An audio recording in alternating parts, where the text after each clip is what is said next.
buhay mga ka-life. Alam niyo ba na may mga insekto na nagbibigay ng pera at good news? Let's watch kung ano ang mga ito. Ayon sa aking research mula sa Feng Shui experts, may mga insekto na pinaniniwala ang naghahatid ng swerte. Una nga dito ay kuliglig. Ang mga kuliglig ay unang naging simbolo ng swerte sa mga bansang Asyano, kung saan sila ay ginamit bilang mga asong tagapagbantay. Kapag huminto ang huni ng mga kuliglig, nangangahulugan ito na may nakaabang na panganib, kaya maaari mong isipin ang mga kuliglig bilang mga tagapag-alaga na nagdadala ng maraming swerte na tutugon sa pangangailangan mo. But reminder lang, sabi nila kung pumatay ka ng isa, kahit na di sinasadya, magkakaroon ka ng mga years ng kamalasan. Second, ang mga tipaklong. Sila ay malapit na kamag-anak ng mga kuliglig. Pinaniniwalaan na kapag nakakita ka ng isang tipaklong sa loob ng bahay, ang magandang balita ay darating sa iyo ngayon. Or sa darating na mga araw, syempre good news ito. Maybe pera or magandang opportunity. Gayon din pag pumasok sa business area mo, magiging maganda ang flow ng income mo. Pero wag naman piliting papasukin ha. Negative yon. The third naman ay ang mga bubuyog.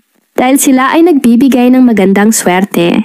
Kapag nakita mo, ito ay maaaring dahil din sa kanilang kapaki-pakinabang, nakakayahan, at malaking tulong sa pag-pollinate ng ating mga halaman. Kung dumapo sila sa iyong kamay, pinaniniwalaan itong senyales na darating ang pera sa iyo. Hindi ito nangangahulugan na dapat mong kunin ang bubuyog na makikita mo. Dahil ito ay hindi isang makina na gumagawa ng pera. Ang ilang paniniwala pa tungkol sa bubuyog ay nagsimula pa sa ating mga ninuno.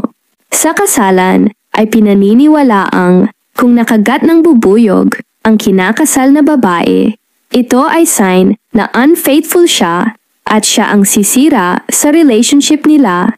Sa Greek culture, ang isang bubuyog na dumapo sa ulo ng isang tao ay pinaniniwala ang tanda ng magandang kapalaran dahil sa kanilang population na puno ng pagkakaisa at pagsisikap upang panatilihing mayabong ang ating mga halaman.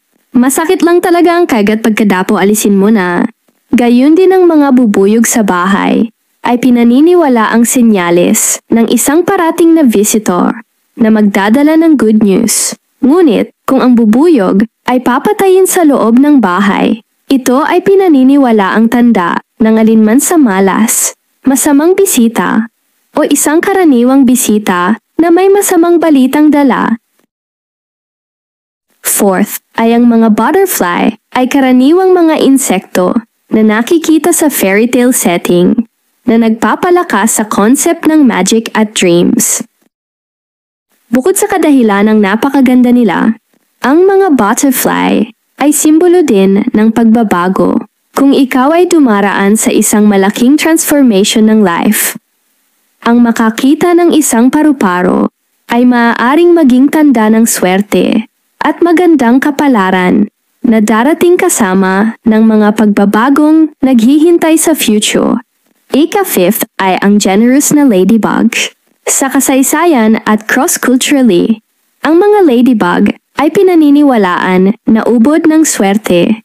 Ang ilan ay naniniwala na kung ang isang ladybug ay dumapo sa iyo, dapat mong bilangin ang bilang ng mga spot dahil kung ilan yung spot, yun ang years ng swerte mo. Iniisip ng marami na ang mga spot ay nagpapahiwatig ng bilang ng mga buwan hanggang sa matupad ang iyong pinakamagandang wishes.